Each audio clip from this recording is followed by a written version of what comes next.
this thing on, right? Huh? Okay. At least I have a tie this time to. What? At least I have a tie this time to actually. Nice.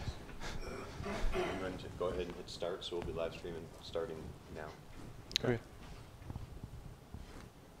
And then I'll edit the front half of it where it's all a bunch of Us standing around. behind you. All right, so I guess we'll get this started. This is welcome everyone this morning for Matthew Colley's PhD defense. Matthew, I managed to another professor years ago. He was getting his master's degree with Dr. Igor Bolanov, working on the fluid side of things, and joined the plasma group after he got his master's degree to pursue his PhD in plasmas. Since then, he's been working with open developing technologies for embedded ion energy analyzers for commercial etch reactors. So with that, I'm going to thanks to the committee, all of our guests, and we'll go ahead and get started. Great. Thanks. Oh, one quick question. Would you prefer questions during or after? Normally we split them up for a defense where the committee will ask questions separately. So probably the best thing to do for this one is we'll just hold questions to the end. Because unlike prelim exams that you may have sat in before, these will be, they're separated into questions from the public, and then we kick you out, and then we have our questions too. So we'll just, we'll keep the questions to the end and let you blast through the presentation. I think it's better that way since the presentation's kind of long anyways. Okay. So thank you for that introduction, Dr. Shannon. As I said, my name is Matt Talley, and the work I've been doing regarding field energy analyzers, which you can see one right up there, and I apologize if you can't see the red little dot, but it's there. And optimizing and designing them for high voltage operation in the electrode of an industrial coupled system. So here's a quick outline of what my talk is going to go over, and the main bullet points are introduction and motivation of why this work is important, but as well as going into the simulations I used in designing the RFEA, and then the actual process of installing it inside the electrode of an industrial system and then testing it in both single frequency, dual frequency, argon plasmas, as well as in plasmas that have a chemistry more consistent with what's actually used in process. So why do we need to understand or know about the energy of the ions in a silicon etching process? It can be quite important because, one, for example, we see an ion energy distribution function right here, a probability function. And it's plotted in a 3D plot based on the amount of low-frequency current that's being applied to bottom electrode, or the electrode that you're taking this ion energy measurement at. And this one was done through a plasma circuit model. And it shows you how, based on that that frequency and the percentage of that frequency used, it changes the shape of the IEDF. It changes the energy that the ions have.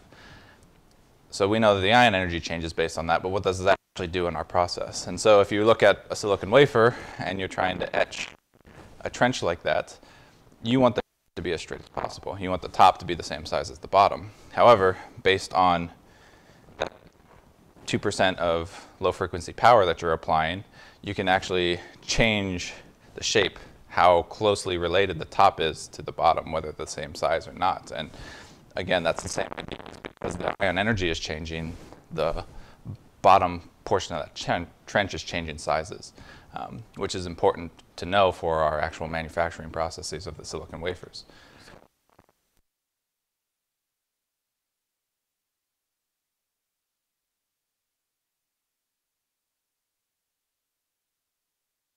Purpose on this work, since this wasn't my work that I did, but I would assume it's because of variability with the actual measurement size, the signal that's coming in, noise ratio. Yeah, two are quite large, and there's some variability. But even if with those large error bars, you still kind of see that increasing trend.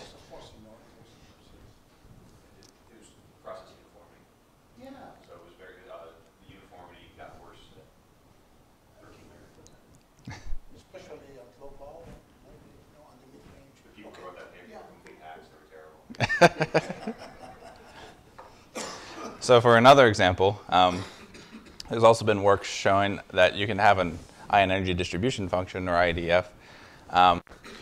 And so typically in a dual frequency system, you have two frequencies. You have a frequency applied to your top electrode, a frequency applied to your bottom electrode, but then you can also add a third frequency and to the bottom electrode.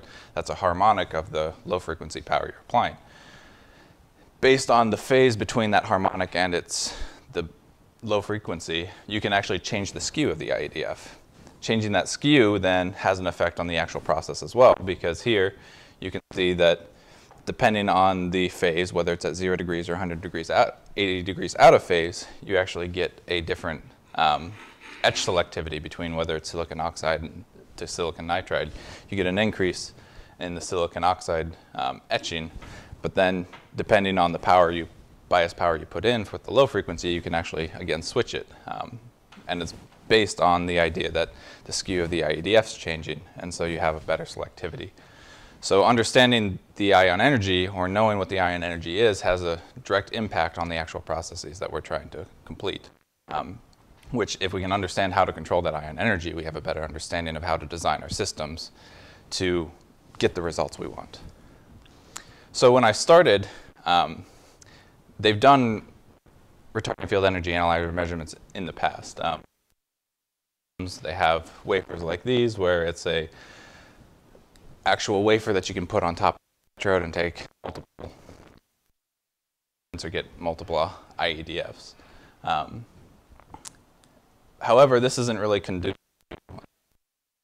One, it might not be very resistant to chemical shock, and two, you can't put it in the machine because the machine has robots that'll take the silicon wafers, put them in,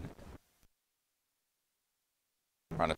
So you can't necessarily do that with this wafer. Also, they've taken some of these RFEAs and they have put them in the electrodes in the past, but these were typically one systems. They were a special system designed to just measure the ion energy, run processes, run for commercial systems. In these RFEAs in an electrode for an industrial system, and make sure that it could operate at high voltages, because voltage and higher ion energies. And make industrial system as well as a chemistries that these systems or these RFEAs wouldn't see was something I needed to take into account. And then we've found other areas to look at, such as possibly doing a fast neutral measurement. These devices, which is important for aspect ratio in wafers. There's also work looking at as well as ground surfaces, which we'll discuss later towards the end of my talk.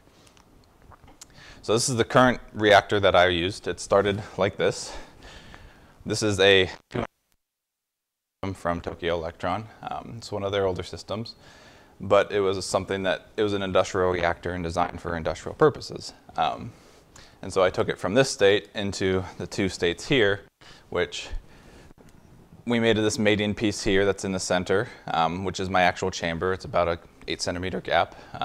And then from there, another system from TEL, which was a 200 millimeter SCCM system. And the top, we put a 60 megahertz electrode to the top electrode, and to the bottom electrode we put a 13 megahertz generator.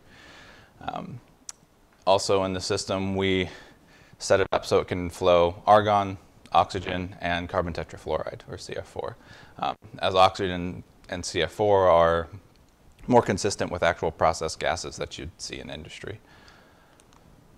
So I've talked about RFEAs, but it's good to explain how they actually work.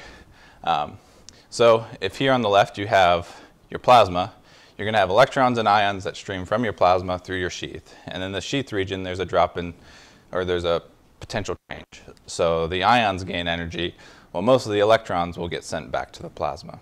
However, some of the very high energy electrons will continue past this first grid, which one, the first grid is set there to basically mimic whatever potential the RFEA is sitting on top of, because you don't want the RFEA to disturb the sheath or the plasma above it. You want it to be the same so that the ion energy that's hitting one part of the electrode is the same as what's hitting the actual sensor. So then you can be consistent in knowing that the ion energy you're measuring is the same everywhere, or uniform, trying to get uniformity. Yes? You have to have an ion volt, negative, or can you just connect it to ground? For this first grid, or? No, for the, all the way last year, you have a battery ion negative. Yeah. Volt. So. You need to put 9 volt, or you can just have it 0 ground. Well, you could put ground here, but that's going to cause some issues. Because one, the potential on your first grid is going to be negative 1,000 volts. So if you put that at 0, yes, you should be able to measure something from the plasma, because the plasma should be positive, meaning that any ion that comes from the plasma through the detector will reach that collector and be collected. However, because it's a state function, if you're interested in very low energy ions that might have possibly formed in the sheath, by the time it would reach past this third grid, the electric field, because this is at ground and this is some type of positive, is going to actually repel any low energy electron that might have been involved in the sheath. So traditionally, this collector must be referenced to this first grid with some negative potential. The way we did it is our third grid, the scan that we were sending, was connected to that fourth grid, but then I put a 9-volt bias so that there's always an electric field pushing any ion that passes from the third grid towards the collector. So that's a big description about the third grid. The second grid, so as the ions and electrons pass through the first grid, they reach the second grid. The second grid is biased more negative than the first grid to repel any of those electrons that might have made it through the sheath, because we don't want any electrons to enter the RFEA where we're doing our discrimination, because they could possibly shield the ions from the actual electric fields that are being applied by the third grid. So we remove the electrons, and then, as I stated, ions will pass in between the second and third grids, and we scan that third grid, some negative potential to some positive potential. And depending on what the potential is, it's possible that low energy ions that come in will be rejected back towards the plasma, while high energy electrons pass through, which gives us, at the fourth, an ion energy measurement, or basically an ion current measurement. Based on that current, we know that it is proportional to the integral of the IEDF, so that's how we were able to get our ion energy measurement based on the current voltage curve that we measure with the RFEA. This is a model of the TEL RFEA that I was using.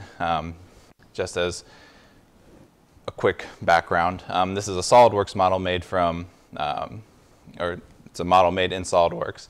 So this is a computer-generated model. But you can see I've labeled all the different grids: floating, electron rejection, discrimination, and then collector. And I refer to it as a collector grid because we added these holes here in the bottom that are chevroned. So you'll collect every ion that passes through pumping. We also have these ports here for differential pumping, and then we have polyamide insulators in between each of the grids to provide electric isolation. And then I also have a couple of lines here, which in upcoming slides you're going to see I ran SolidWorks using EMWorks electric field and across these lines, dashed lines. And then I also mentioned for some future work that we'll discuss is XPDP1 simulations were done between those two grids. So what was the point of developing a high voltage RFEA? There's actually multiple reasons. The first is, again, supplier and industry is requiring higher and higher voltages. For example, high aspect ratio etch is possibly even looking up to 8 kilovolts or 8 keV ions aspect ratio etches. However, those current probes that you commercially buy can only operate at maybe up to 2 kilovolts. So you can't measure that high energy, or you're going to damage your probe. So to get to those higher energies, we need to make the grid gap distance bigger, because we don't want any dielectric breakdown between the grids with those higher potentials applied between the grids. However, making the grid gap distance bigger brings in some problems. Because making the grid gap distance bigger, you're going to have a higher number of ions and gas particles in between the grids. And depending on Paaschian's curve, the pressure could build up enough that you could actually strike a plasma inside the RFEA. So that's why we added those differential pumping ports. If we have a larger grid gap distance, we need to differentially pump it. However, that doesn't necessarily take care of the number of ions that's in there. It's possible that the number of ions builds up so much it actually distorts your curve or your measurement, because the space charge built up by those ions starts rejecting lower energy ions that should have been able to make it to the collector at that point.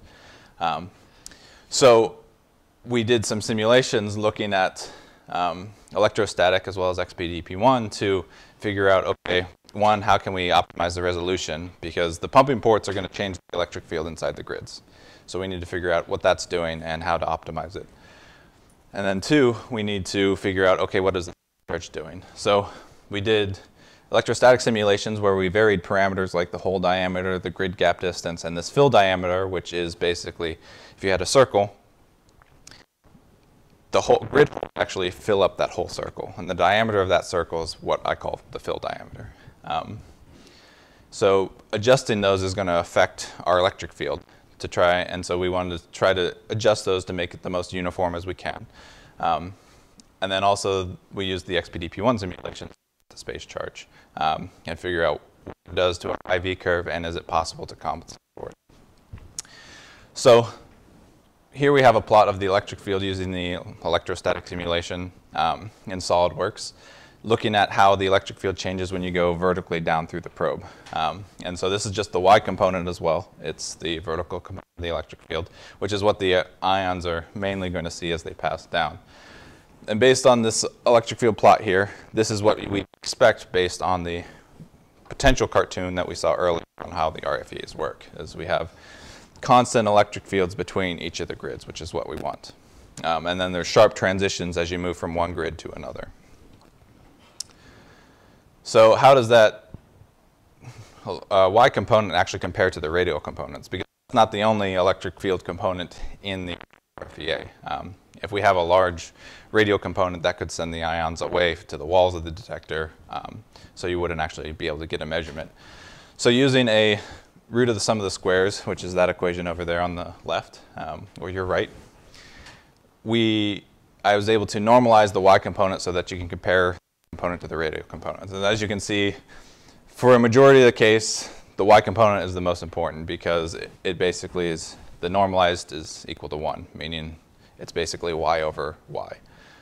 There are a couple of little spots here that dip down, but those are actually due to the sign transitions between the Y electric field, because this is where you're transitioning from one grid to another, and so in that instance, your electric field is changing from negative to positive and vice versa. And so as you go across that 0 point, the radial components quickly are on, I guess, component, but it's only for a small second. So we looked at vertically through the probe, how does it work vertically through the probe? Again, we're using the same simulations, looking at the electric field, the vertical electric field, but just across the horizontal portion, like in the bottom right corner there. And we looked at two regions. We looked at above the polyamide insulator, and we also looked at the hole created in the polyamide insulator just above the grids. And as you can see, we have, in general, a pretty flat field, but at the very edges, you get a sharp transition either up or down, which is interesting because that could affect the actual ion energy as they stream down the probe. You don't want the ions to experience a different electric field at different portions in the probe, because that's going to affect your measurement. So we want to try to basically make this as flat as possible. And since it changes from concave up to concave down, we thought changing those geometric parameters could possibly make it so it's completely uniform. Again, though, we want to make sure that the radial component is negligible. And again, so we used the root of the sum of the squares. And based on the ion region, which is about 0.13 over to just before 0.125, it's pretty flat, which is what we expect and what we'd hoped for. So we know that the radial components aren't really that important in these simulations. So our future work just mainly focuses on this y component. So as I mentioned, we can change the geometry to affect the electric field. And I mentioned that we are looking at the grid gap distance, the fill diameter, and the hole diameter. And in this instance, this is a plot of the electric field at 2 locations above the third grid, at 0.5 millimeter above the third grid on the left side, and at 0.75 millimeter above the third grid on the right side. And then it's plotting the electric field across. For an ideal electric field, in between this or above this grid, it should just be the straight line that you see here at the bottom. I also have these dashed lines here because, as I mentioned, we're changing that fill diameter. So those dashed lines mark the edge of the grid. That's the location where ions would be coming in, is in between those dashed lines for 2 millimeters, for 2.6 millimeters, and then the edge of the plot is for the 3.175 millimeter. As you can see, we get some different at the 2 locations as well as radially across the probe. One, you see this huge discontinuity at 2 millimeters, and there's a slight discontinuity at the 3.75 millimeters. But again, we want just a straight line. So these are showing that the electric field is changing where you are above, or at what portion you're above the, and you also see these drastic changes in the shape on the edges, which again we don't want, and what we saw earlier, and we just want a straight line. And so in this instance, 2.6 is giving the closest, most uniform field above the third grid, as it is straight across the across the 2 portions here, and it's pretty flat across the whole fill diameter. So now diameter changes that. Again, we're looking at 0.5 millimeter above, and again we see, based on the hole diameter, whether it's at small at 0.0635 millimeters or large at 0.25, discontinuities or variations in the shape across with the electric field across the plot. But again, we want a straight line, and the best straight line that we get, or the closest we get, is with a 0.127 millimeter hole. Lastly, we're looking at the grid gap distance. Now, since we're looking at grid gap distance, it was hard to 2 different with the grid gap distance change, what the midpoint electric field was like between the grids. One side of the plot here from the center. But then on the right, that's because on the third grid, we're actually scanning it. It's not going to sit at a steady voltage. And so we wanted to see what the discrimination voltage is to the electric field above it. For the grid gap distance, you can see that by shrinking that grid gap distance, you actually get a drastic change, especially at the edges of your electric field, which is not what we want. But then with the discrimination potential applied to the third grid, that doesn't necessarily any issue, or it doesn't have an effect on the electric field, no matter what potential you're applying at, which is good that we could fix. But in general, if we take metric proportions or values that we found and change it, we can change our electric field above the third grid from being something like this, where ions are streaming in and there's quite a drastic difference at the edges, to something like this, where it's pretty consistent across the whole, across the grid. And so that the ions should be experiencing the same electric field and should all be either accelerating or decelerating. And the interesting thing is, this setup that we had to get this optimized version is not unique. You could change the fill diameter, for example, and then change the grid gap distance and the grid hole diameter and get back to this possible uniform field.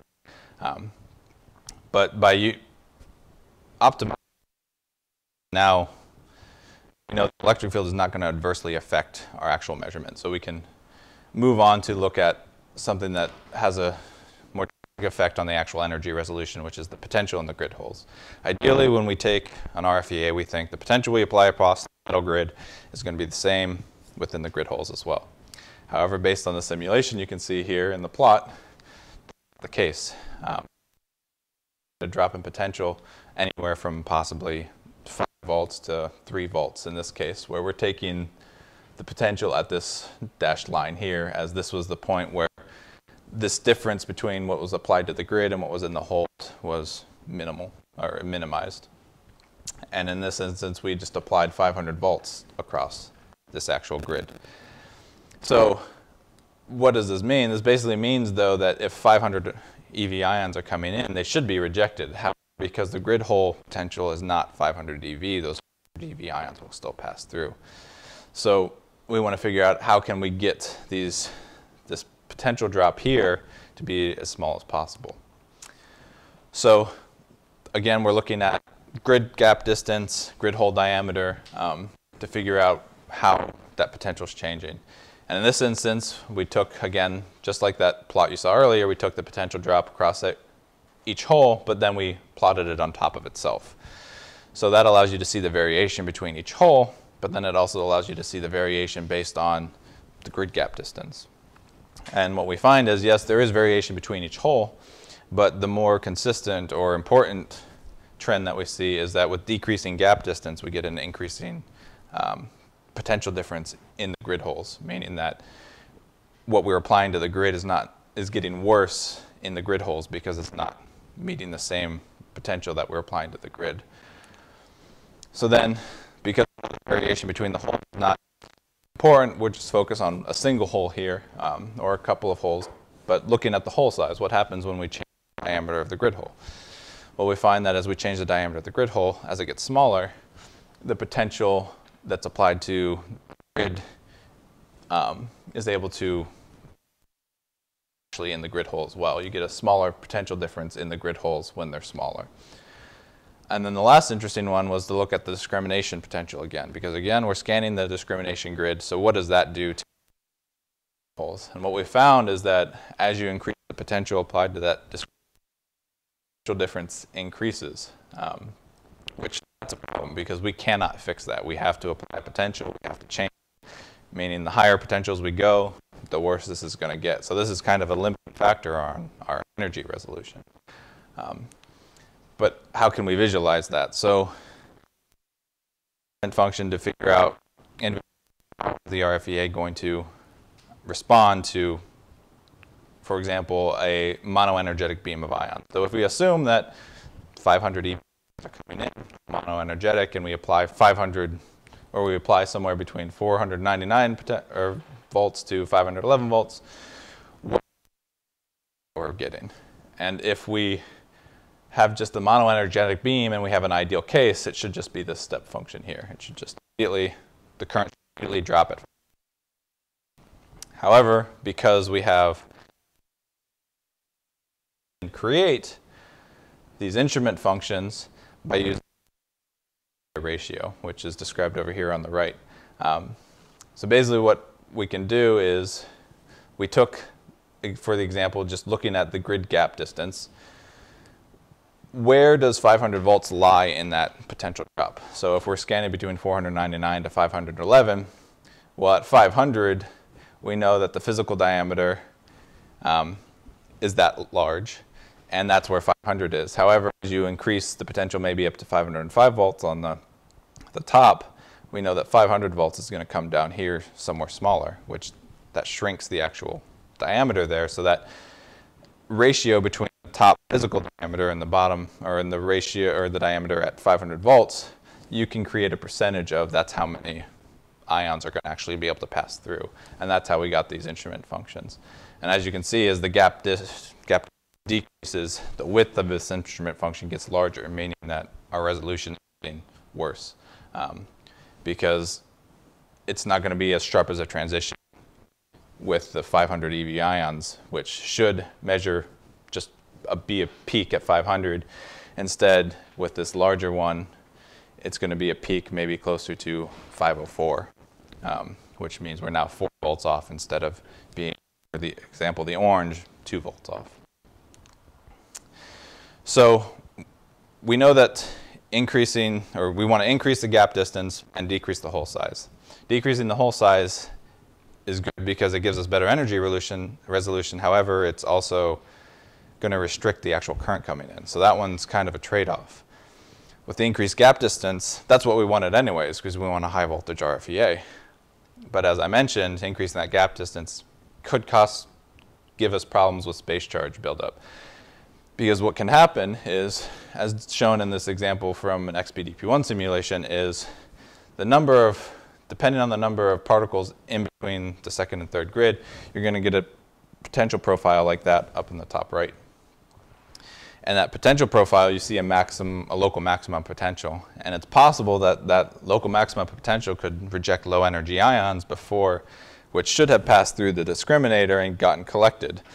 But what you see here in the bottom right is that they're being rejected back towards the electron rejection grid, which is a problem because now we're not getting an accurate IADF, we're getting something different.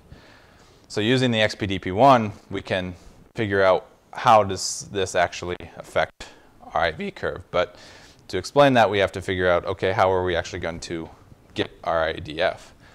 And as I mentioned, the current that we measure from the RFEA is related proportionally, meaning we have to differentiate our current. However, especially with a measurement that has noise, it's a problem because any small sharp transition caused by the noise is going to be amplified in the differentiation process. So this is an ill-posed problem. But we know that using a least squares regularization method is a good solution method for these ill-posed problems. And basically what we do here for the least squares regularization is we use the equation here where F is our IADF, K is a system matrix, which you build by making, and in this case we were using, you could use step functions like in the plot above, or you could even make it some type of linear shape where you have the K matrix there where you're going from 1 to 0.5 to 0 as instead of going from 1 to 0. So you basically build your K matrix to model your current. But then you also have this regularization parameter here. You have your conditioning matrix D, which in our case we're just matrix. And then you have, again, your system matrix and your current. And then the alpha regularization parameter be a compromise between how accurate your solution is and smoothing your actual final answer. And you can find a nice balance there using an L-curve optimization. So doing that method, we took multiple IV curves using XPDP-1, and we changed the gap distance between the curves. Because if the gap distance was small enough, like a lot of commercial RFEAs that keep their gap distance small enough, they don't have to worry about space charge.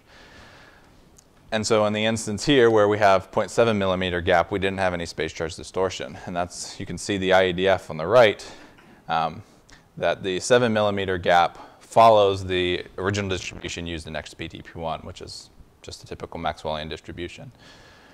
But as we increase the gap distance from 0.7 to 1 millimeter, we start to see a difference in the IV curve, which then results in a difference in our actual IADF. You can see that the rise of our IADF is earlier with the distorted curves, as well as it chops the top peak off, meaning we're not getting exactly what we should be. So we're getting some type of space charge distortion. But there's a couple of interesting things to note. Is one, we still have our saturation current, which is good, but then there's this point here where all of a sudden the curves all match up again. It follows the same exact trend, which is interesting to note because that means space charge is really only affecting the low energy ions. So if you're taking a measurement, you don't care about low energy ions, space charge doesn't matter. However, if you want a full spectrum analysis and you want to know about these low energy ions, or you have conditions where it's going to give you low energy ions, space charge could definitely be an issue that you have to take into consideration. So what can we do to try and compensate for that? And the answer that we came up with was, let's go back to the original integral that we looked at before. So the original one is typically, you have your current here, you have your charge, your area, and then you take the integral of your IADF from basically the energy applied on your discriminator up to infinity. However, because the discriminator is not our peak potential, we're going to change that to what the actual peak potential is based on the space charge. And then doing that, we can look at, okay, let's try to simplify things as much as possible, because we don't know what the IDF is supposed to look like. We don't know what shape it's supposed to be. So let's try to make a simple shape, which we can make a simple step shape here, IDF, based on a couple of points from a typical saturation or IV curve. One, we have our saturation current, we have our minimum potential before we get a drop off, and then we have our maximum potential where we're rejecting every ion. So using those, we can basically create this simple step distribution. Using that step distribution, we can then change into a density distribution, which you can see here, where in our ion saturation current, our area, our charge, our Emin and Emax, or maximum and minimum energies, and then also we have our average energy, or the average velocity of the ions. Now we don't know what that is. However, we can make an assumption. The average velocity of the ions is the velocity found at the point where you get a potential at half your saturation current, which you can see is the equation on the right. Plugging them into Poisson's equations, we can get a model for what that peak potential should be, which is a very nasty equation. So again, just real fast, up here is our original integral relationship. But then if we want to account for space charge distortion, it actually needs to be changed to this, where we're using this model here to get our peak. Well, where did this model come from? It comes from a figure like this, which will hopefully make things easier to understand. So basically, we know that if it were original RFEA with no space charge distortion, the lower limit of the integral should basically follow this red line, where the bottom axis here is on your potential applied to the discriminator, and then your vertical axis is the lower limit value. However, when we introduce ions in between the grids, we know that there's going to be some initial potential, and that's what these lines on the vertical point represent. C equals 0, and as the ion flux, or the number of particles increases, you're going to get an increase in initial potential. But then we also know from what I mentioned earlier and from the IEDFs is there's a point where it also matches on the red line, or the IEDF starts to follow the traditional path again. So the main point is trying to figure out what path is going on between here and here. Because this is the shape of the IF is going to, or IDF is going to change what the shape of this path is between this initial point and the point that it converges again. Now we can actually, based on that Poisson's model, we can get a value for value for that convergence potential, where again they're related to the ion saturation current and that average velocity, and also the minimum and maximum energies. To try and keep things simple, and where that model that I showed 2 slides ago comes from is, let's just assume it's a straight line. So we have, since we know what our v-intercept could be and what our convergence potential could be, we could then use those values, and where that model comes in is changing the lower limit of the integral is basically truncating your system matrix. Because your system matrix is supposed to model your your IV curve. So if we're changing the integral, then we change the system matrix. The nice thing though is, since we did this in XPDP1, we know what the exact potential is between the grids. We know what it should be, and then we actually have a measured value of what it actually is for space charge distorted portion. So then we can actually, since we know exactly what this point is and exactly what this point is, it was easy to create our 2-point model or our linear model and truncate our system matrix. But then we could also make a more complex one using 4 points that you can also see there. And we could also truncate it exactly based on this known peak potential. So what happens? Does this actually help us recover our IV curve or our IEDF? And what we found is, yes, it does. So on the right, you have using different system matrix. You have the original one, which shows the distorted IEDF, but then you also have your 2-point model, your 4-point model, and then your truncation, or your system matrix that's been truncated based on the exact potential caused by the space charge. And what we find is that even with the 2-point model, which should be the simplest model and the least accurate, we get an increase in accuracy. We get a better peak location, we get a better rise location. It's still not perfect to the XBDP1 distribution, but it's a lot better. And it only gets better as you get a more accurate model of that exact peak space charge potential. So it goes to show that if we can get a good model of that peak potential, then we can account for space charge. Meaning, now the grid gap distance would not necessarily be a problem, and we can use these RFEAs in a much broader set of plasma conditions at higher pressures, higher potentials. So this opens up the diagnostic to a larger area. We just need to keep working on getting a better idea of what that potential is caused by the space charge. So once we have optimized the RFEA, it was time to actually install it in a commercial system. So this is a SolidWorks model of that commercial system on the inside, where most of the pieces here were unaltered. We tried to minimize alteration. The main things that were changed was, one, this electrode was swapped out. What we did is we made the outer dimensions the same as the industrial electrode, so that it would fit right in, but then we opened up a cavity on the inside to actually install our RFEAs. And in some of them, we had it where they were sitting below a drift cone, because the real estate at the top of here is kind of important. There's going to be other things in an industrial system. There's going to be helium cooling channels. There's going to be a different set of cooling channels than the ones we put in this electrode. You're going to have stuff going up to your E-chuck to keep your wafer on your electrode. So there's a lot of different things, and the real estate at the top of the electrode is important. So we needed something that could put the RFEA farther away, and so we have these drift cones. But to make sure that the ion energy we're measuring through the drift cone is the same, we also have a spot where we put one up at the surface, towards the surface of the electrode. And then the other minimum modifications we made is through the center of the chamber, we need to provide different pumping. As I mentioned, if we don't pump it, then the pressure in between the grids can build up too high, and we can get light up,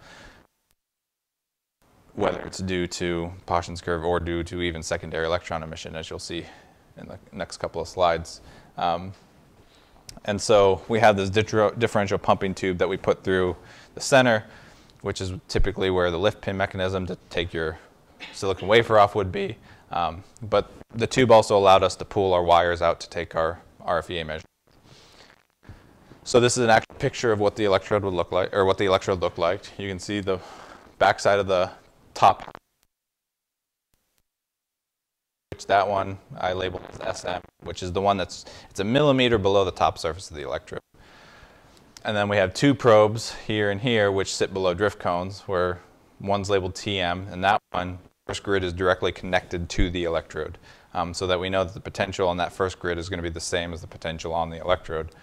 And then the second one was a floating probe where that first grid just floated, because we wanted to see, okay, what happens if we just float that first grid and we don't electrically connect it.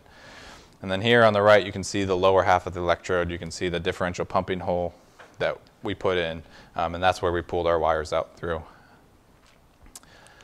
And then on top of that, we had a wafer that we wanted to put on, because in a commercial system, the way that this would work is you'd have a single wafer with grid holes. Now that's not what we have here. We actually have a wafer which has a separate silicon grid holes, but this was just done for our concept and feasibility study. In reality, you'd have a single wafer with no extra holes in it that would just have grid holes in the locations where you had RFEAs in your electrode.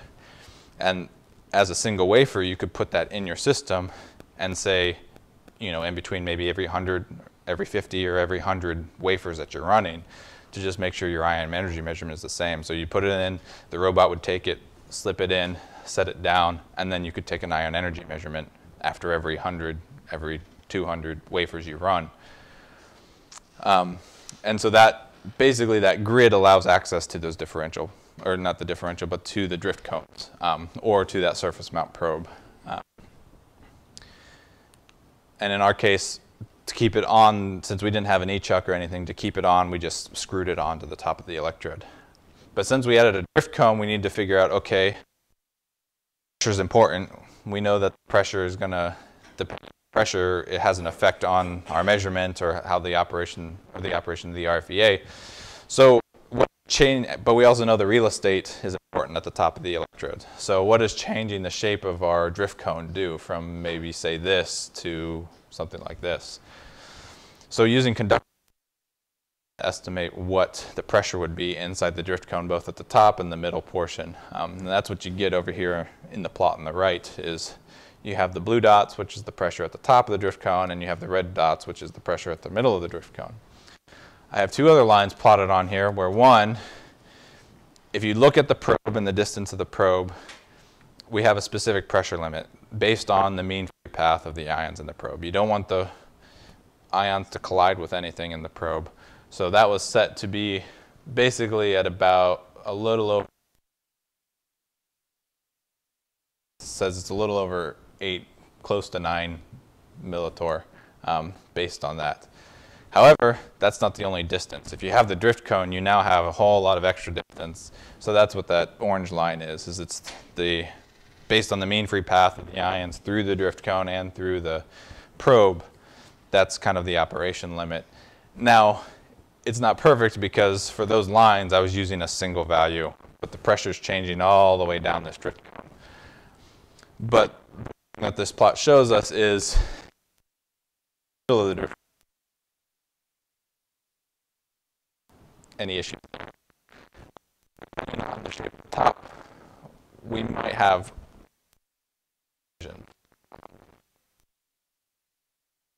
out because again, this footprint might be too large for what electrode. You might need to compromise between something like this and something like that up there. What is the difference between the two angles? You increase the angle of divergence? Yes.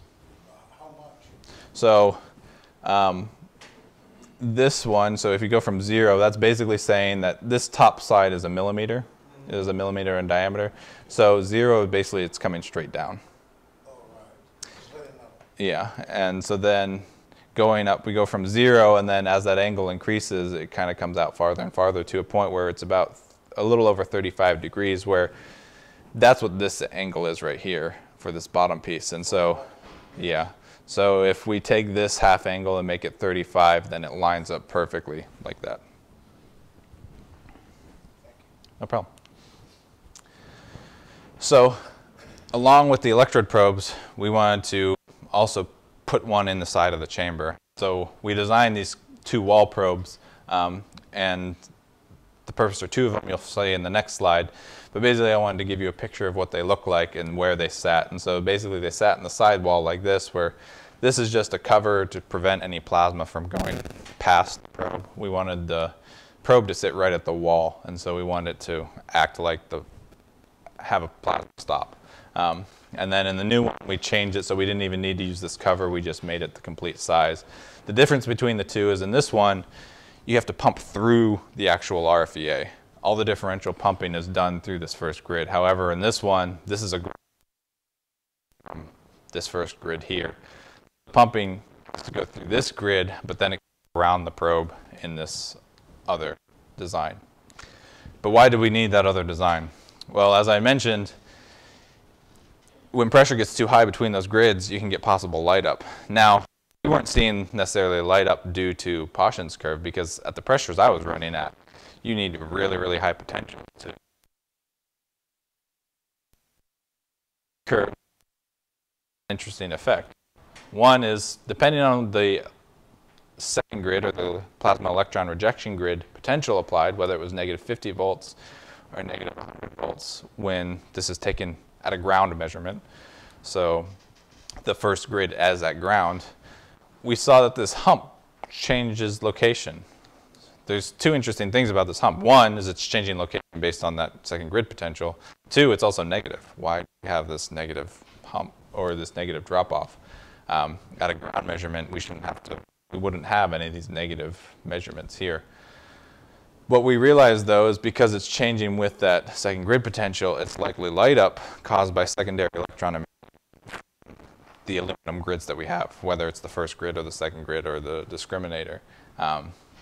So based on this, though, it only occurred at a specific pressure when the pressure in the actual RFEA got high enough. And in our instance, it was about 7 millitorr, or 10 millitorr was the maximum we could run with that other old one. So we changed it to that second design. We saw some other interesting things with our IV curves when taking measurements, whether it was with the wall probes or with those electrode probes. And in this instance, it was this weird linear shape in the negative region that we were a little concerned about. What we found, though, is that linear shape would stop at a specific point, and then it kind of become a more normal IV curve and then continue on. But we also found that that point would move depending on the bias we applied to the collector. So what we realized is when we made these drift cones, we always assumed the beam would come and just come straight down and we'd collect it and it'd be great. Traditional particle beam reacts is as it travels, it also expands. And the ion expansion caused it so that ions would actually travel around the detector. And because the probe was just in the cavity, there was nothing to stop the ions from swinging around the probe and then getting collected by the collector on the sides. So we made a quick cover to cover up the collector and fix this little issue. Another interesting thing we found was these offsets of the IV curve.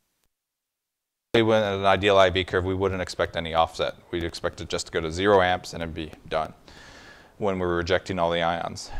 In reality, it's going to be a slight offset based on the resolution of your measurement electronics. In our case, it was about 6 times 10 to the negative 10 amps. However, the offsets you see here are more than that. And so what we realized is the only thing that could be, since we're rejecting all the ions, is it has to be secondary electron emission because it's positive. Well, what could cause that secondary electron emission? Well, we know that there are neutral particles in the plasma, but the only ones that would be anisotropic would be fast neutrals. So it looks like that there was resonant charge exchange occurring, whether it was in the sheath or the drift cone or possibly even in the probe, so that we were developing these fast neutrals which were causing secondary electron emission, which was causing offset. And as we increased the power, the offset got worse. The last interesting thing that we saw in the our IV curves was what happens when we change pressure. Initially we have a saturation current here, but then all of a sudden the intensity of our saturation current drops, increasing pressure, which is kind of counterintuitive. You'd expect with an increased pressure an increased plasma density for argon. So what's happening here? It's probably a combination of two things. One is our reactor is actually kind of large, 8 centimeters. And two, especially we have our high frequency attached to our top electrode. So what's likely occurring is there's a localization or a constriction of the plasma towards that top electrode at those higher pressures.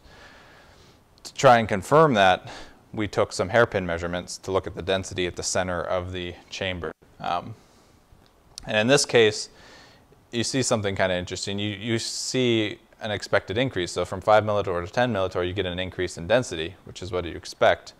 But that's counterintuitive to this drop in ion saturation current. However, the rate at which it increases starts to decrease. But then even at a point where you get to 40 millitorr, all of a sudden the density is dropped. So what I believe is occurring is competing mechanisms with those hairpin measurements is one, the density is increasing because of the increase in pressure, but it's also constricting towards that top electrode. However, the hairpin doesn't see that constriction towards the top electrode until you get to a significantly high enough pressure where all of a sudden the density does drop. But that would explain why you get a decrease in the rate of density increase. So we've talked about the IV curves. How is the actual operation of the RFEA working? So in this instance, we have some IEDFs where we compared the wall probe and the surface mount probe, one that's just a millimeter below the surface of the electrode, to a commercial system, a Semian ion or RFEA system done by impedance. And as you can see, the normalized IEDFs, the shapes in general are pretty consistent, and there is some variability in the peak location, but it's possible that's due to plasma non-uniformity or location of the actual RFEAs. But in general, they look pretty good and they look consistent, showing that our RFEAs or the TEL RFEAs were working properly. And you can see that there is some slight difference between the shapes, but we also did this hybrid version where we took the electronics of the Semian probe and connected it to the probe. And when you did that, you get quite a different shape in the IEDF as well, especially over here. Just going to show that it's more likely that it's either the electronics or the post-processing software in the impedance probe that's giving it its smoother shape than what we are getting with our base measurement and our electronics. So then, at single frequency measurements in argon, what do we see between the surface mount probe and between the drift cone probe or the top mount probe? What we see is, in general, we see pretty similar curve or IEDFs. We get what the expected is with an increase in energy with increasing power. We also get an increase in intensity with increasing power, which is also what we expect. The difference between the energies is slightly different between the two probes, but again, that might be due to plasma non-uniformity and probe position. The main difference is in the shape, which, as I mentioned with that drift cone, there's a possibility we could have collisions going on for the ions based on the pressure. And what we see is we see a much wider low energy tail on these top mount IEDFs, which would signify that there's more collisions going on than in this case with the surface mount probe. But in general, it shows that, you know, we can still get an ion energy measurement both at the surface but then also below the cone. Pretty consistent. How does it respond to pressure? Because we were seeing the weird drop in ion saturation current. Well, we see a drop in intensity with increasing pressure between both probes. We also see a decrease in energy, which is what we expect. Higher density, more collisions, you're going to get a decrease in energy. Decrease in intensity is likely due to that localization of the plasma away from the bottom electrode and towards the top electrode. So moving on to dual frequency measurements, interesting characteristics in the IV curves as well. The first was dependent kind of on the actual RF filter we used. We needed an RF filter to take out the RF form that we were sending. We don't want that to either harm our electronics or distort the measurement.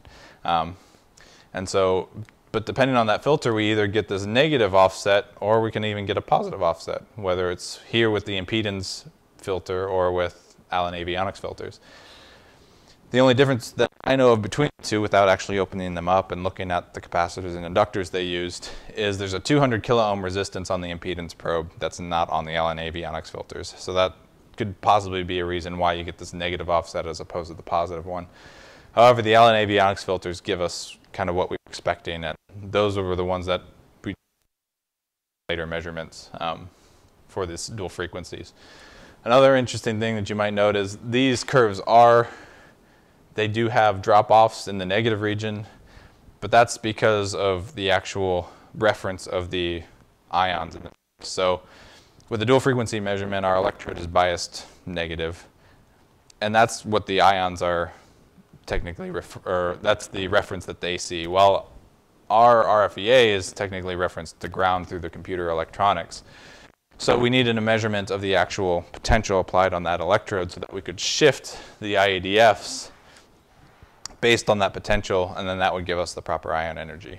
Because here, if we just take if we did the reconstruction on these IV curves, got the IEDF, we're going to get a peak somewhere here around -100, which a -100 EV ion doesn't make any sense at all.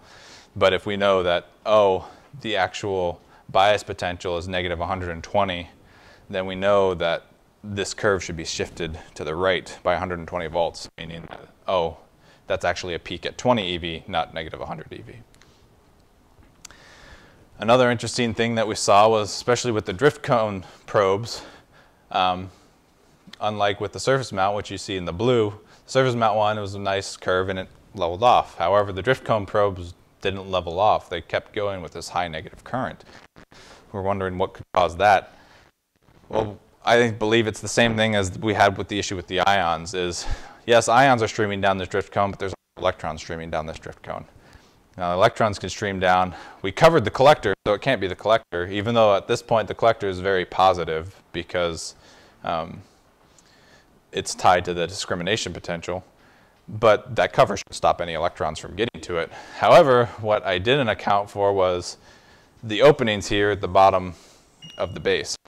These screws are recessed, so it was enough that the ion couldn't come and get collected by these screws that are attached to the collector. However, the increased mobility of the electrons due to their lower mass could make it possible that the ions are the electrons are swinging around the probe and then coming and getting collected by these screws. And that's what would be causing this drastic negative current. On these IV curves, how does the actual dual frequency IEDF look like? So with our surface mount and to a degree with our top mount, we have expected saddle shape bimodal peaks. Now I didn't shift the energy of these IEDFs based on the VDC because the VDC, the way we were getting the measurement was a little unique in that we were taking a high voltage probe, attaching it to the first grid of each of the probes, because that first grid was supposed to either be connected to the electrode or floating. If it's getting the proper RF waveform, then you can take the mean of that waveform and that should give you what your bias is. And that's what we did with the surface mount. However, what we found is between which probe we were using, whether it was surface mount, top mount, floating, the average value of that waveform was different depending on which probe. However, because the surface probe was the one closest, I believe that that one was the best accurate measurement of what the bias was, and I later confirmed that with an actual DC measurement from the first grid of the top mount probe, which was electrically connected. But to determine whether the IEDFs were fine, not shifting, it would make sure that the peak location should line up no matter what, if I didn't shift them. And that's what we see with the top mount and the surface, is even though the shape of the surface is quite different, and I believe it's due to the extra electron collection, the peak location is between the top mount and surface mount. The floating probe had more issues. It has this bimodal shape, but it does not look like it had the correct potential buildup on the first grid. So that's the difference. So for future dual frequency measurements, I didn't use the floating probe because it wasn't obtaining the proper DC potential. So then looking at some actual IEDFs from the surface mount probe and the top mount probe, again, we see the traditional bimodal shape, which is what we expect for argon in dual frequencies. And with the dual frequency ones, we have more control. Typically, it's been considered that your high frequency generator controls the density of your plasma, while your low frequency bias controls the energy. Well, if we hold one of those constants, whether it's the density or the potential applied to the bottom electrode, we can determine what's happening with the sheath thickness. And in this case, where we held the high frequency power constant, the density should roughly remain constant, meaning that if we increase the potential applied to the electrode, which is proportional to the potential, or which is representative of the potential drop of the sheath, we know that if that's increasing but the density is remaining constant, then the sheath must be decreasing, which is what we see in the IEDF, because as the sheath thickness decreases, the sheath is oscillating up and down, meaning that depending on how long the ions spend in the sheath is going to depend or cause different shapes. And if it's a small sheath, that means they're going to respond very quickly, pass through the sheath very fast, and basically react to the instantaneous electric fields. So that's why you get this very wide dual peak IEDF. However, if you have a large sheath, you're going to get something which it's a little harder to see here, but you're going to get two peaks that are much closer together. And we'll be able to see it a little better in some later measurements that I'm about to show. But basically, we see that because you have this increasing gap distance between the peaks, we know that the sheath thickness is decreasing like we expect. The top mount probe shows some similar results, but it's interesting that especially at the higher powers, we kind of lose that high energy peak. It's possible that's due to collisions in the drift cone, that it's kind of getting washed out into the continuum or the low energy peak. But in general, you still, especially at the lower power, you still get that bimodal shape, and the energies are still pretty consistent between the two. It's just the energy here in the top mount probe is slightly lower, which again might be due to collisions. We see a similar trend. As I mentioned, you can hold the high frequency power constant to keep density constant, but then you can also try and keep the VDC constant, or the potential on the bottom electrode.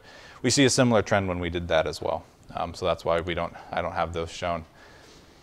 Now, we wanted to look at how pressure affects things too, which we see the expected effect with pressure is that, again, we have a decrease in energy. It's more noticeable in the dual energy one. In the high energy peak, we kind of have a decrease in energy. With the surface mount probe, we also see we kind of lose the peaks. I believe it's probably due to collisions. Things are becoming collisional enough that we're kind of losing at 30 millitorr what the actual shape of the IEDF should be. But then the one interesting thing was, so we have a bimodal peak here with the surface probe, or surface mount probe, but with the wall probe we have a single peak, even though this is a dual frequency plasma and it's an RF plasma. And with an RF plasma, your plasma potential is going to be oscillating up and down. And even though the wall probe's at a ground surface, which is constant, because that plasma potential is oscillating up and down, the sheath should be oscillating up and down as well, which should give you a dual energy or a dual peak or a bimodal peak shape for your IEDF. But that's not what we saw, and that's why I mentioned earlier it might be necessary. The sheath models we have at grounded surfaces might not necessarily be accurate, well established to figure, I guess, convince us of why it's a single peak as opposed to a dual peak measurement. So, seeing that we had good dual peak measurements or dual frequency measurements with argon, we wanted to see, okay, how do the single and dual peak measurements work with a process gas? So in this instance, we added CF4, and we wanted to compare it to some previous work. And so in this case, we compared it to some simulation work done by Donko and Petrovich, where they looked at CF4 concentration, where they used a 20 millitorr plasma, a 20 millitorr plasma with 90% argon, 10% CF4, and then they said 60 volts, and they were using 100 megahertz as their main source. Mine wasn't exact. I was using 60 megahertz as opposed to 100 megahertz. I don't know what the voltage was on my top electrode, but the 500 watt case was used because with the same pressure and the same concentrations, the peaks lined up pretty well when normalized. The location is good, the shape is good. So it's a good comparison to show that the IEDFs we're measuring with the process gases are very similar to what we're measuring, or what has previously been done. So then we move on to what the actual probe differences are. Again, we see similar trends, but we wanted to look at how does the concentration of CF4 affect the IEDF. And what we find is that as we move from 0% to 15% CF4, we get a drop in peak intensity and an increase in peak energy in this case. However, in this case, it's a little different. We kind of get an increase in peak intensity, but and an increase in peak energy from 0 to 0.1 or 1%, but then we get that decrease in intensity again. I believe that the surface mount one is due that initial increase because you're getting a density drop because the CF4 is either de-exciting metastable, so you no longer have metastable ionization of the argon. You also have electron attachment from CF4 or from the fluorine atoms that are in the plasma, so you're losing your electrons or your electron temperatures. So you don't have, as much density, so you're going to have a higher energy, which makes sense. But then that also would explain why you have a lower intensity, except with the localization case where with the localization, the plasma might have come or expanded farther out due to density from pure argon to 0.1 or to 1%. But then as you add more CF4, your density continues to drop, and that overtakes the loss or the decrease in localization. So then we wanted to look at dual frequency measurements as well. And this one's with argon, CF4, and oxygen with a 90%, 5%, and 5% mixture. And again, we were looking at a constant 60 megahertz source power and varied the bias power. And we see a very similar trend again. We see the increasing in peak width. We see some slight differences here in the top mount, but again, peak locations are somewhat similar, and the shape is different due to the electron collection and possible collisions that are occurring. But in general, we see some similar trends as with pure argon, which is a good sign. The interesting thing we saw with the addition of oxygen and CF4 was, especially in the dual frequency case, these multiple peaks. That's kind of what we expect. And as I had mentioned, is depending on that sheet thickness, the ions are going to respond differently. If it's small, they're going to respond instantaneously. If it's large, or they spend a long time in the sheath, they're going to respond to the average changing electric field. Well, that time they spend in the sheath is dependent upon their mass. And with the addition of argon, or with the addition of oxygen and CF4, we now have addition of other ions that have different masses from argon, which would be the cause for these other multiple peaks that we see in the plot on the right. However,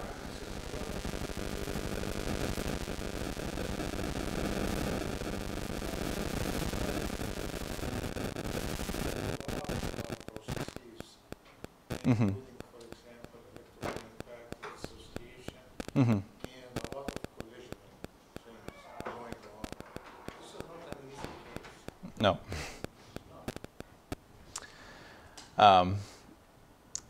But then what I was about to say too was, with the wall probe, we still have a single peak again though, which is kind of interesting, even though it's at a grounded surface. But again, and we don't have multiple peaks either, which is interesting because, again, we have the mass differences, and as here, you'd expect there to be possibly multiple peaks. Is it possible to do spectroscopy?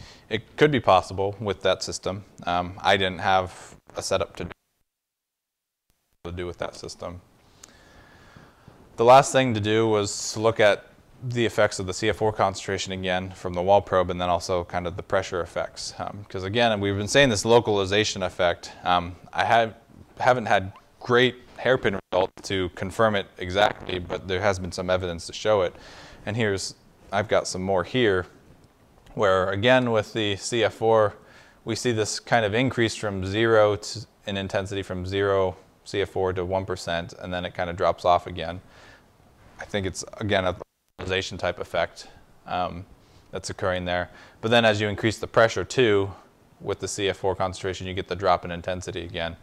So with the hairpin, I tried taking more measurements from the center of the chamber out towards the wall. And what we do see with CF4, argon CF4, is we do have this localization effect, where at 10 millitorr, the density is much higher than going from 20 millitorr and 40 millitorr. Now, we also see a drop towards the wall, which is what we'd expect. But the one interesting thing was with the 40 millitorr is we kind of see this slight increase. I believe that was due to just a hollow cathode effect occurring with the housing of that portion was lighting up.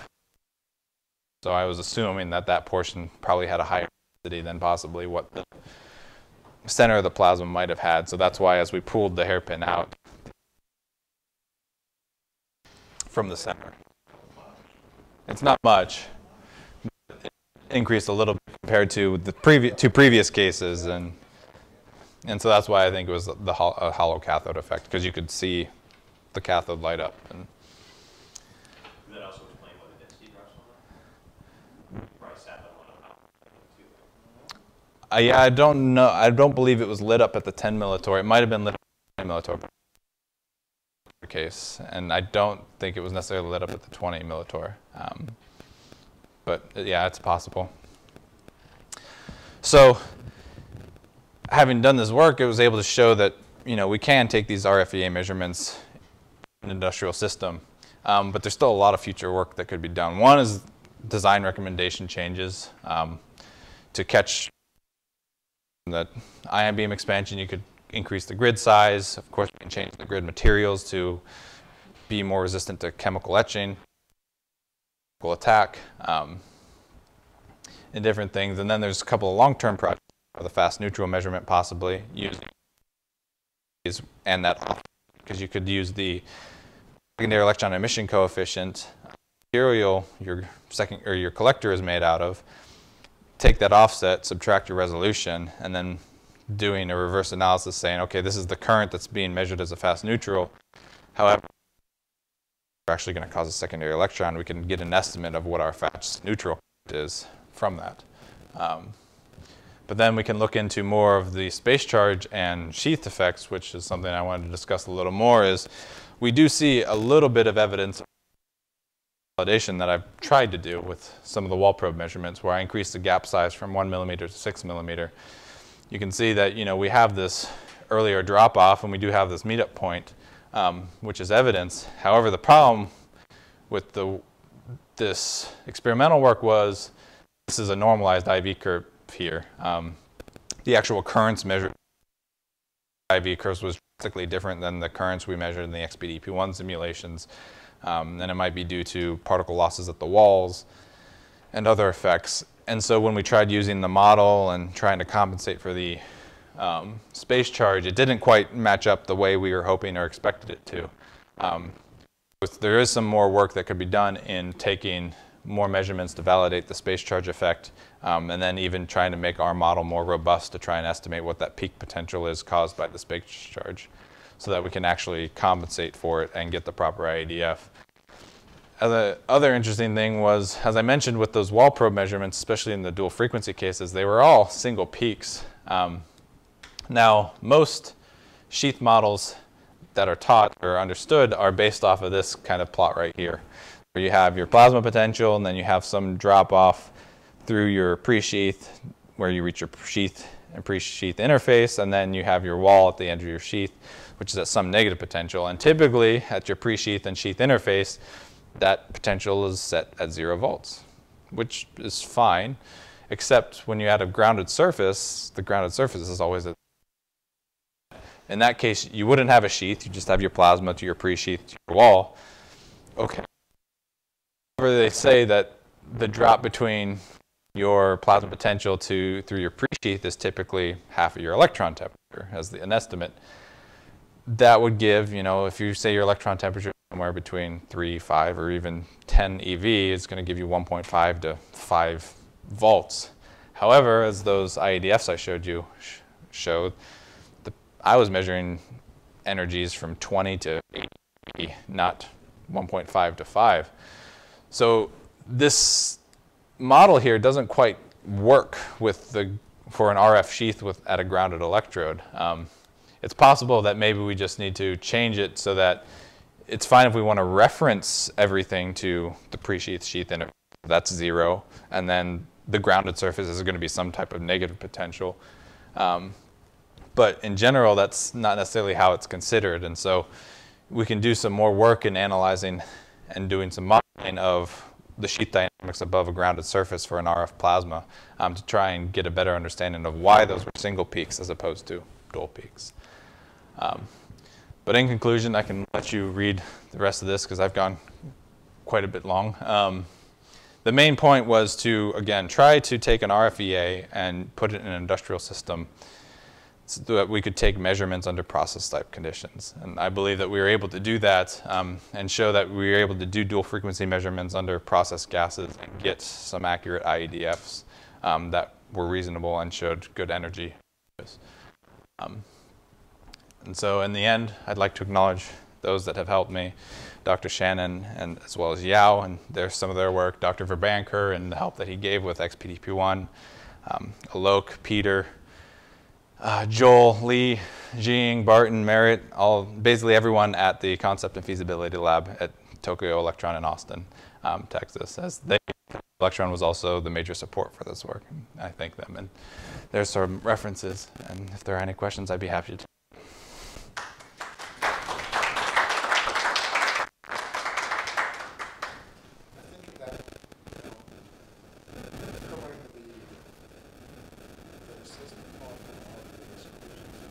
Mm-hmm. Yeah. Mm-hmm. Yeah. Yeah. So you avoid this problem. Mm-hmm. I think this can work, yeah. Yeah, another quick fix we were thinking of was just using some methacrylate and kind of coating it over. So.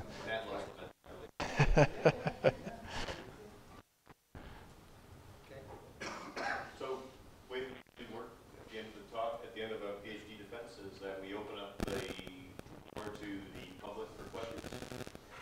This is our first attempt at trying to do this on a live stream, so please do not post your questions to YouTube. We're not checking it right now. Maybe we'll try to do that in the future.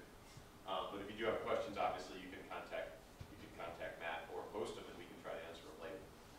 But as far as the public defense goes, it's now open to questions from the community.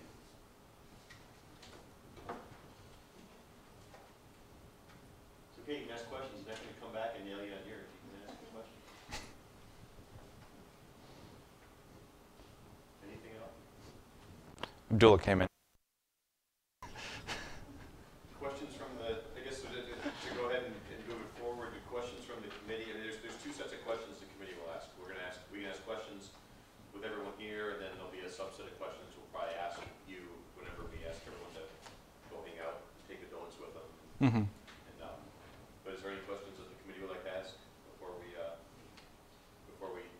hand all the donuts over to our guests? I have one question, and you might have covered this, but is it possible to use this in like fusion application, super high energy? You could. The idea was we were trying to design it for higher voltage operation. So, and I did find some papers that have used RFEAs and tokamaks. The designs are quite different. They have to do a lot of more considerations on their material design because, again, you're using such high energies that the plasma hits it. It's just going to kind of sputter away. But they were able to show in those, pass them along to you if you're interested. Ion energy measurements at the scrape-off layer on the edges of the tokamak plasmas. Wouldn't the electron temperature and gas temperature stuff are high enough? Yeah, you can melt things. Anyone?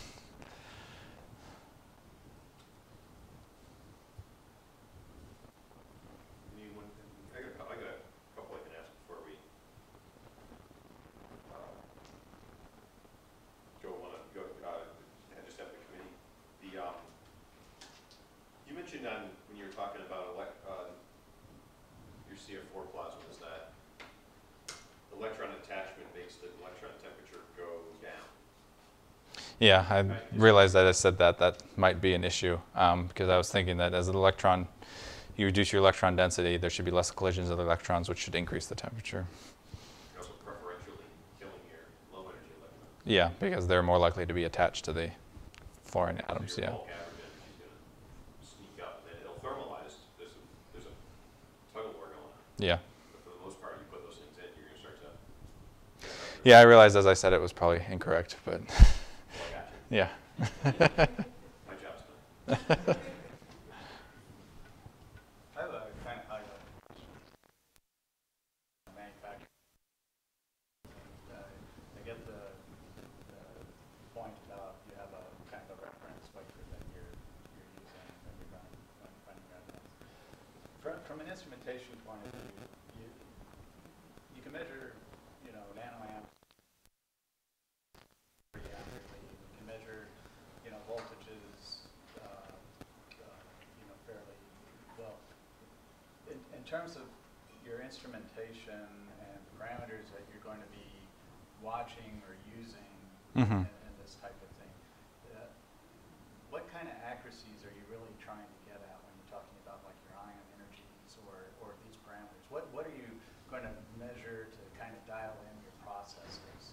I mean, because traditionally, I think the guy says, 500 watts isn't working, let me try 550. Uh-huh. So how are people going to use this information to improve their processes? That's a good question. So on the resolution side, kind of part of that was going over through the design of the RFEA, and that it's kind of constricted by the actual potential drop in those holes. Most systems that I've worked with, whether it was our own or with the Simian probe, typically I think they're looking at maybe 1 EV resolutions, half EV, depending on their incremental steps and things. It kind of depends though, because I incrementally stepped by half an EV, but my resolution might only be 2.5 EV or something based on that system or that instrument curve. So I think they want small, that's best resolution you can get, which based on that is maybe somewhere between 1 to 3 EV, which in general isn't much of an issue because with the dual frequency plasmas you're getting into the 20s, hundreds of EV. I think what they're more concerned about, and Alok might be able to correct me if I'm wrong, but it's more of how to control the shape and kind of the general location of those peaks to affect the processes. And so they don't necessarily need very tight resolution on what the energy is, as long as they have a general idea of what the end energy is and where it can be and how that affects your actual process. That's basically what they'd be looking at is, okay, we got this energy based on this configuration. How about what happens to that skew and peak energy when we change it to this configuration, and what does it do to the actual wafer? As far as I understand, that's kind of more of what they're looking at to kind of drive the design process, and understanding what the energy is how can the chamber design affect the energy, which then affects the process. Right, and I think that makes sense. There's kind of maybe still a question at the kind of the technician kind of level, or the engineer level. How are you matching up that data? Uh-huh. Are you just looking to say, well, this curve overlays the other curve, or is it something where I'm starting to drift this direction? I dial it in. Yeah, I guess I haven't thought about that far process because, yeah, I guess the way I would expect it is, if they were doing a commercial system like this, they'd publish some kind of baseline data. Is like, if you're running this system under this conditions with this wafer, then you should get this type of ion energy curve. And you might be able to do your own base set if you're running a different plasma chemistry or something and say, okay, this is what I've got, run some stuff and then measure it again. Is it the same? If it is, great. If not, then yeah, I guess that's the way you would be trying to do it, is overlaying it, looking at it and say, okay, well, it's not the same. Based on previous work that I know, if it's something like peak location, can I adjust my bias power to try and fix that? And to see if there's maybe there is some type of drift, or maybe it is because of some type of sputtering coating that's going on in your chamber that's affecting the plasma parameters. And so, yeah, I hadn't thought about that side too far, but yeah, I guess that's the way I would expect it to kind of go on the technician side. And could you go to slide 49? Yeah.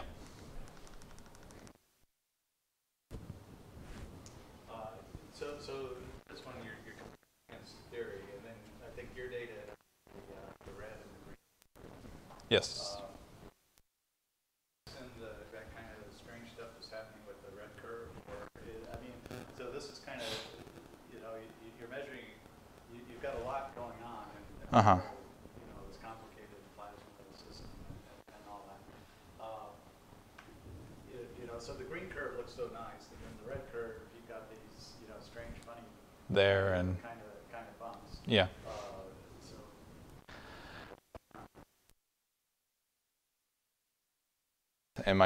I believe it might be some noise in the measurement that just come through the regularization method, because again, that regularization method is going to accuracy of your actual solution.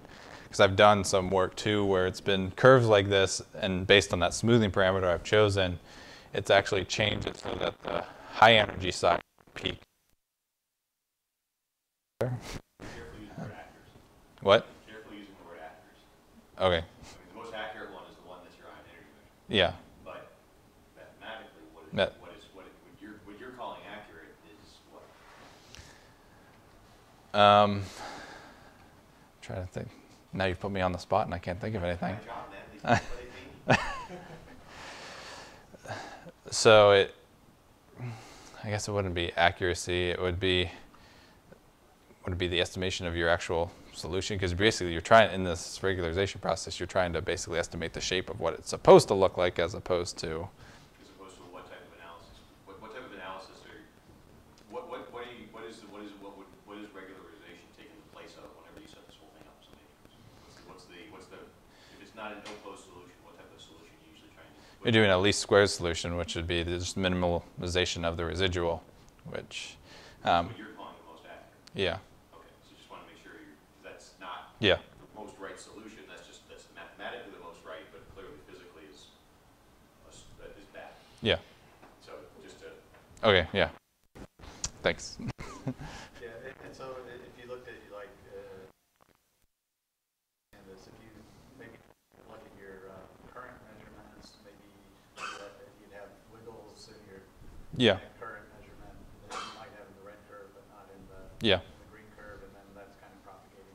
yeah, yeah. I believe that's kind of what that is. So you could kind of double check it, and maybe make some type of measure of how smooth that current curve is or something like that. Yeah, and I don't think I have any of the appendices slides. Relatively Um, smooth from what I can tell. Because, yeah, that's space charge. Well, this is space charge type stuff.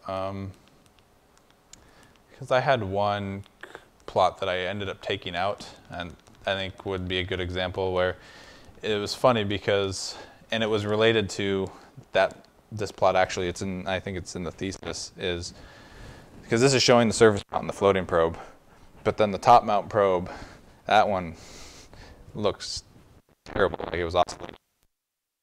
Every other measurement, not at 500 watts for the top mount probe, at the 400, 300, and so on, looked just fine. And I couldn't see anything in the IV curve that would cause that type of oscillation coming through in the actual solution. And so it's possible it's maybe something like that, or yeah, it's some just variability and slight variability in the IV curve measurement.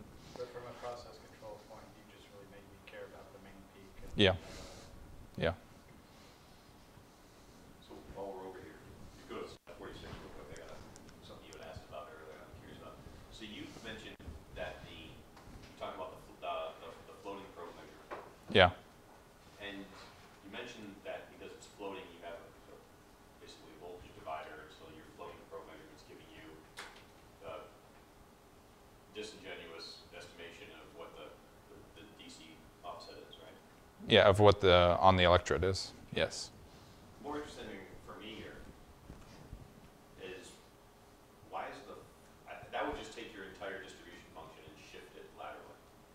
But what happens here is your energy distribution has definitely necked down as well. Mm-hmm. Can you explain why the distribution function is so much more narrow whenever you're floating your probe?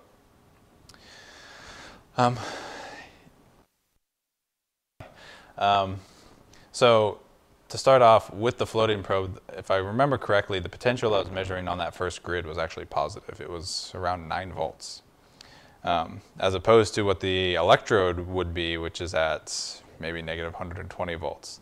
So there's going to be a drastic electric field difference a repelling electric field difference between that first grid and the actual walls or the drift cone walls of the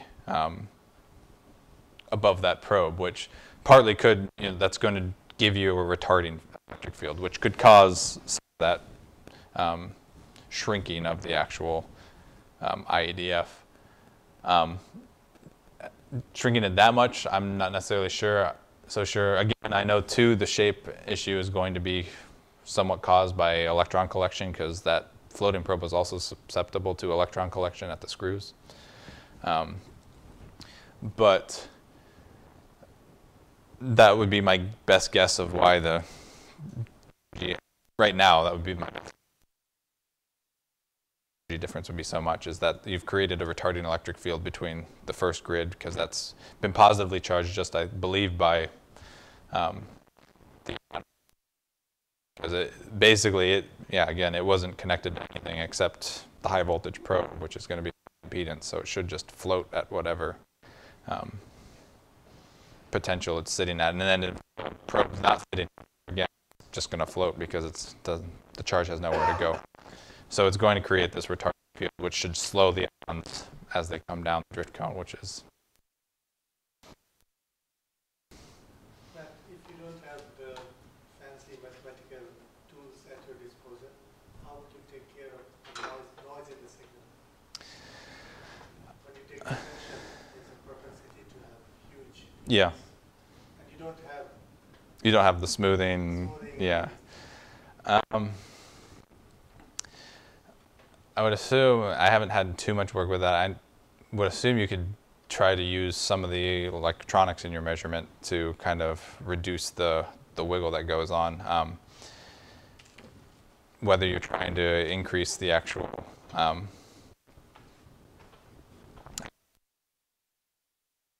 was the voltage resistor to get current. So depending on the voltage drop I use, I could increase the current value, which might make my signal to noise ratio better, but then it could also just increase the noise. So it's possibly that could work. I don't know if I have a good answer for you now, because I've always had the nice tools. So you could, yeah, a long time ago they haven't. And so I'm sure my grandfather could easily answer that question.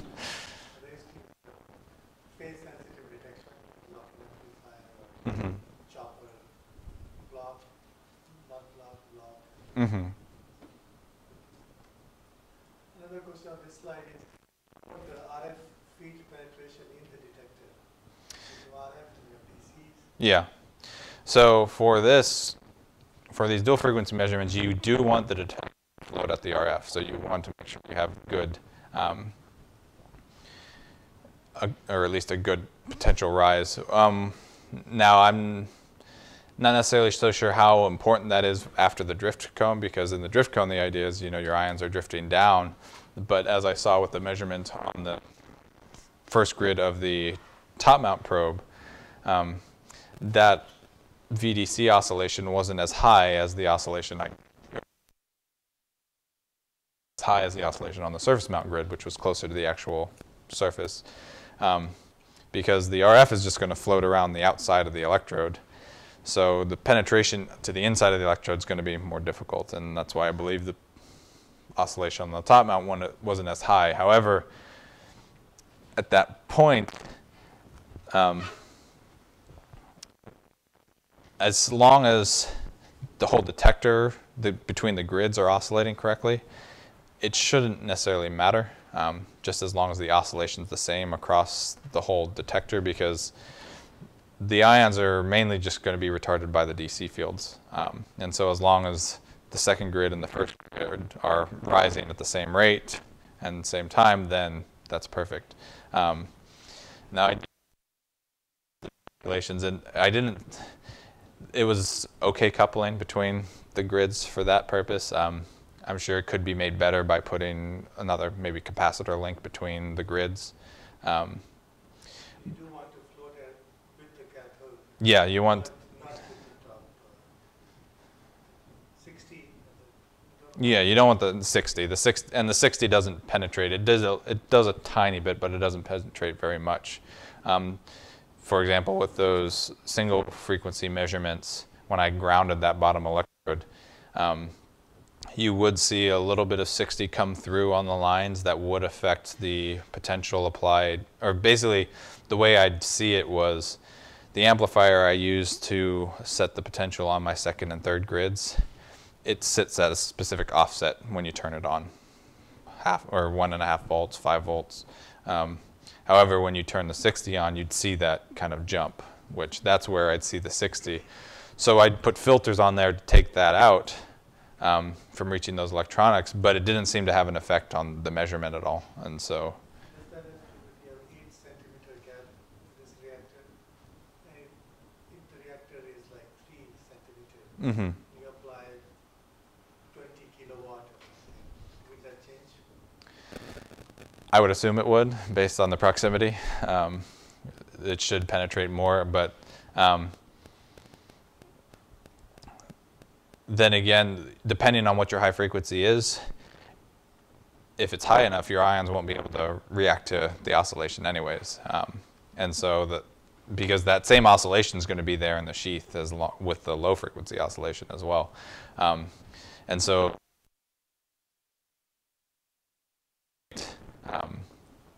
it shouldn't affect the measurement too much, from what I understand.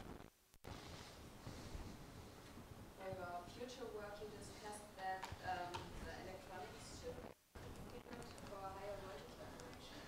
What is the limiting factor right now? Why can't you measure higher voltages now? So what I found was, actually, it probably comes back to, I don't know if I can get to it. It comes back to the way I referenced my collector and my discriminator together. If I can get back to that really early slide where I kind of had the potential diagram. There it is. So as I had mentioned, we were trying to reduce the amount of secondary electron emission that would occur, which it works for ions when the discrimination grid is close to the ion energy, and the ion will pass through the discriminator. But then you don't want the collector to be so negatively biased, because I don't rejection grid. You don't want it to be so negatively biased that the amount of acceleration the ion gets after passing through the discriminator and reaching the collector that it causes secondary electron emission, because that's going to affect your IV curve. So the idea was, okay, let's tie the collector to the third grid. We'll just put the 9-volt offset, and so then they should only gain 10 volts as they pass to the collector, which is great. However, so the way the electronics lined up is, and I don't see a marker, that's okay, I had two DMMs, or digital multimeters, that were measuring, one, the voltage output from the amplifier of the discriminator, which in that instance, you have a high voltage line and a low voltage line. The high voltage line can sit up to a kilovolt above ground, while the low voltage line can sit up to 500 volts above ground. For that, it was fine because I was taking the high voltage output of the amplifier, sending it into the high voltage line, and then I was taking the ground signal of that same thing and putting it into low voltage line, so that was fine. Measurement across the resistor on the fourth grid, because the resistor, there's going to be a potential drop, so the high part of the potential is going into my high voltage line of the DMM, and then the low potential for the potential drop is going into the low voltage. And as I mentioned, that low voltage line can only sit up to 500 volts above computer ground.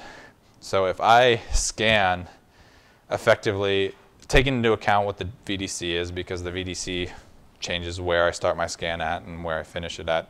I could only scan between about -500 to 500 volts, because if I go up much above that, the computer is going to throw up an error because that low voltage line is too high above ground.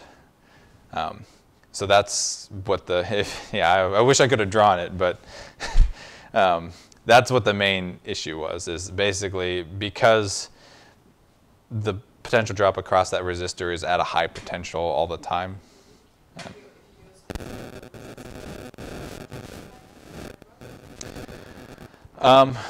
Possibly. The way I was thinking about it was more of, in the future work, is remove that connection from the third grid, and actually was also considering, put in a plasma, or put in that secondary electron rejection grid. Then you can basically set that collector to whatever you want and not worry about it. In that instance, you don't have to tie it to the third grid, and so that was what my solution would be for quick and easy, is disconnect those. And I could already run some of these probes, like that probe where the first grid was separated from the. I had 4 grids there. My first grid, my plasma electron rejection. My second grid is my discriminator. My third grid is now my secondary electron rejection, and then I had my collector. I could run it, and that would have. But with the probe, what I should have tried to do with the floating probe, because I could have done the same thing with the floating probe. Higher potentials with that probe than I was able to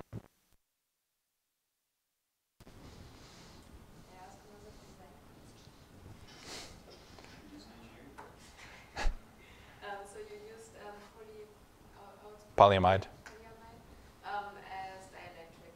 Have you, during your modeling, have you considered dielectrics with different conductivity? So I saw you mention in your thesis that peak would be an alternative.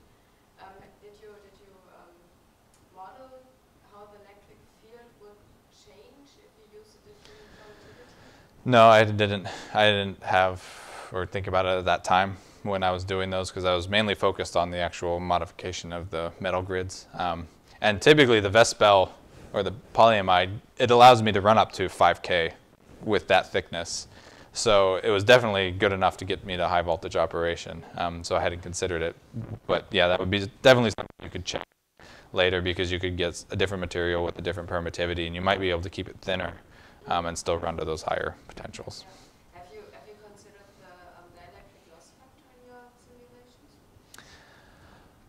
I am not sure. I'm trying to remember if that actually had an option in there in the actual code or not, and I can't remember. I feel like I saw something, but I can't remember. So I would, to be safe, say I didn't, but I would have to go back and try and figure it out to see. I think peak might be a very interesting alternative because it has a very low dielectric loss factor, so it might reduce these edge effects with the electric field. But it's something for future. No, yeah, something to consider. How about the heat rise? Your collector can heat up. Yes, yes. Is that a factor? It can be. In some of the instances, especially most of my powers, I was only running to 600, 700 watts. And that's because of that heating effect, is if I started going to powers higher than that, the collector was having a hard time cooling down, and you'd see basically this resistive current curve that I believe was due to heating. So that is an issue. Typically, though, with cooling the electrode and things, it should keep things cool enough. But yeah, heating can be an issue, and so that might be something you'd have to consider in future work and measurements. The probe is in the cathode, so it will be cooled down. Yeah, yeah, You don't have that problem in real world. yeah, yeah. Do you think you'd have seen that second peak on a floating probe if you were able to bias it higher? If it was almost kind of going to be shifted off. Biasing it. It would have been just after that you would have seen a second peak if it were to be there, if it was just those other peaks, or if those other two curves shifted off to the side. Does that make sense? Not quite. So yeah, I'm understanding you correctly. You're thinking that the two peaks that I saw were technically just a single peak. That, From the left side, yeah. Just the entire thing shifted off to the side, and because you had to cut it off at whatever bias you did, it just cut off that second peak that would have showed up. It's a possibility it could have. I would be a little skeptical of that based on just the way the other curves responded and the way the IV curve shape looked, because by the time it would have had to be drastically different, and it would have been really on the negative end of that curve, because it was, the floating probe was susceptible to that electron collection, and so it would have been really in the negative side too, which but that was definitely something I would be able to figure out if I had covered those screws and gotten rid of that electron collection, because I would have been able to see if it just flattened out. Because if it just flattened out, I would say no. If it continued to kind of drop, I would have looked for it and. Point where it cut off, it was increasing. Page first, slide 46. Yeah.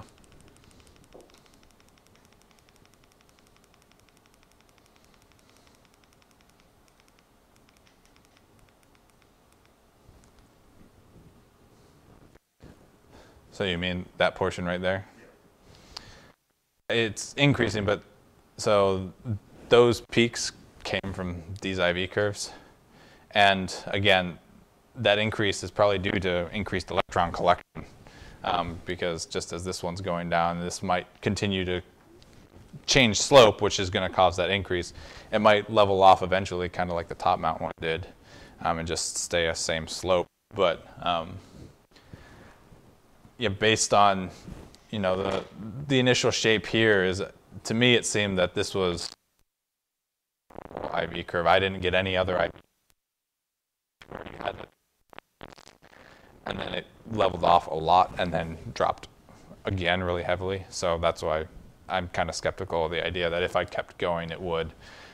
But it's something to consider. And like I said, if we had collected or covered those screws and didn't have this electron collection, it would have been a quick and easy thing to figure out, because this would have really leveled off flat if it was done.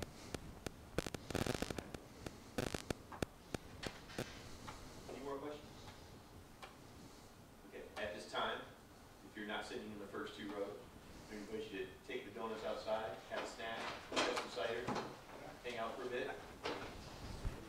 Committee members, if you'd like